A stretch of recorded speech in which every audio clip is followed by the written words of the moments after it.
All right, folks, back. It's Tuesday, and finally gonna open that mail talking about.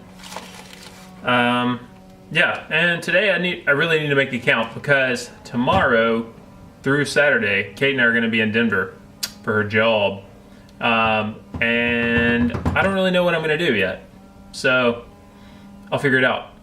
It'll be fun. So, without further ado, let's see what's in these things. So they're both from China. And, oh, actually it says on the outside of the package. This one is a DIY oscilloscope. So maybe today we're gonna do some soldering. I'm over the whole oven ordeal too. I don't know, figured it was just too cheesy. It was fun at first. All right, here we go. Maybe it'll focus on this. This is pretty cheap. I think maybe like 19 bucks or something. I don't know. I'll put a picture of the eBay purchase. Got it on eBay. Comes with an operating manual. Yeah, crack into that in a bit. This just says electronic parts.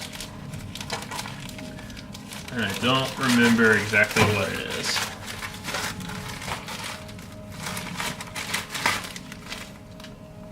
Oh, all right. This is the case for the oscilloscope. I don't know, it was pretty cheap and it was already cut, and yeah, this actually keeps it from getting too much dust in it, I suppose. So maybe we'll put this together as well. Cool. I think I'm going to do some soldering today. Check back in a bit.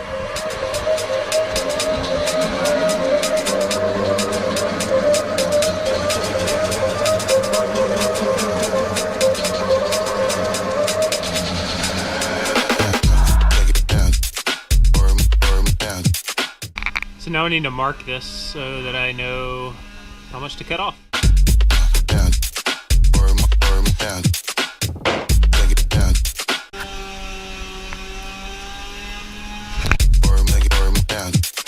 Well, the brackets sucked, so I need to figure out something to hold these pieces. But I don't know, it's looking all right, I guess.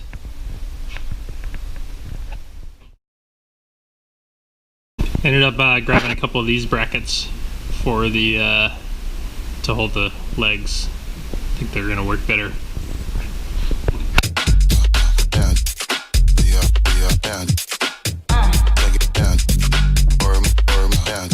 So I ended up having to change this part with a wider piece because it was tipping over.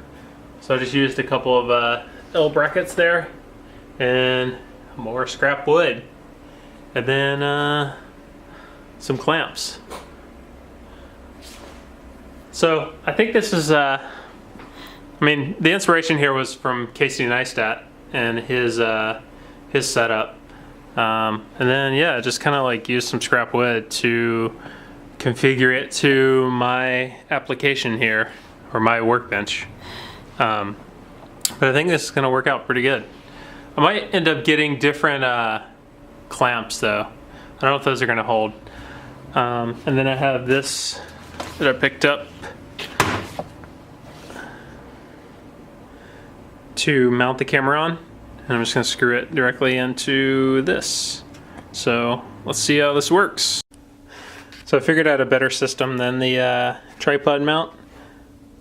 I got a little wing nut here, or not wing nut, but a thumb screw, and a nylon washer for the camera side, and I'm just gonna try to fit it through here. I have to put some duct tape on there because I drilled my hole too big, so I'm just gonna put some duct tape around this area right here so that it doesn't have so much slack back and forth in there.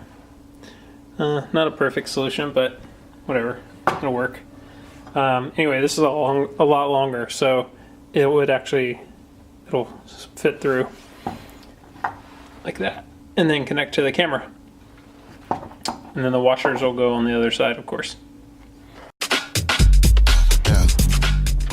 So basically what I did was I I just hot glued the nylon washer to it, and then hot glued the washers here.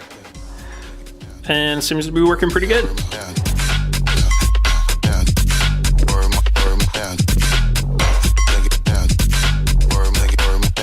So Kate and I are going to this place called Bit House, and it's in Southeast, and we're gonna meet up with our friend Julia and have a drink.